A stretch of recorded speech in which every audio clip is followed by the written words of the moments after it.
50तम राज्यस्तरीय कविता पाठोत्सव अवसर में मंचासीन एवं मोर सम्मुख में उपस्थित समस्त वरिष्ठ कवि लेखक मान मोर सादर प्रणाम।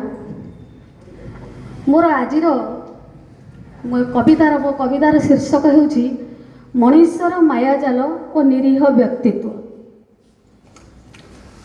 रक्त मांसधरी व्यक्ति थिला, रक्त मांसधरी व्यक्ति थिला। हृदय कांथरे सफेद अक्षर रे अनेक गुड़िए ना थिला। प्रत्येकटी प्रेमर रंगरे बोली होइथिला, प्रत्येकटी प्रेमर रंगरे बोली होइथिला। मन पुराई देखिली, मु मन पुराई देखिली से दरजा खोला थिला। समस्तक मुहरे कपड़ा ढांकी जीवन जेउथिले, समस्ते मुहरे कपड़ा ढांकी जीवन जेउथिले। काहार उपस्थिति अनुपस्थिति आकाश को अनेइले जना पड़े। समस्त पृष्ठा गुड़िक चिरी देइथिले सते जेमिति अपरिचित लोकर चरित्र निभैबारे मु दक्ष थिली, सते जेमिति अपरिचित लोकर चरित्र निभाइबारे मु दक्ष थिली।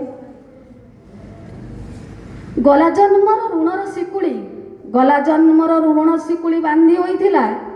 प्रतारणा को बेकरे गुड़ाई गभीर आलिंगन रे आबद्ध होइथिला। बोधे सेइथिपई आत्मविश्लेषण जरूरी थिला।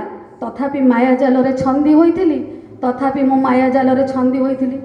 केते हास्यास्पद कथा, केते हास्यास्पद से कथा।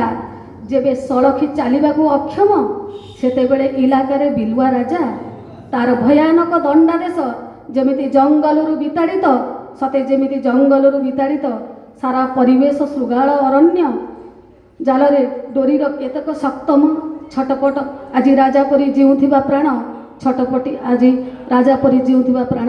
धन्यवाद। धन्यवाद कवि।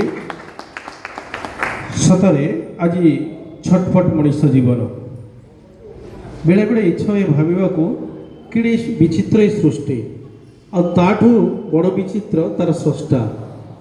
भाविले ये सुंदर आकाश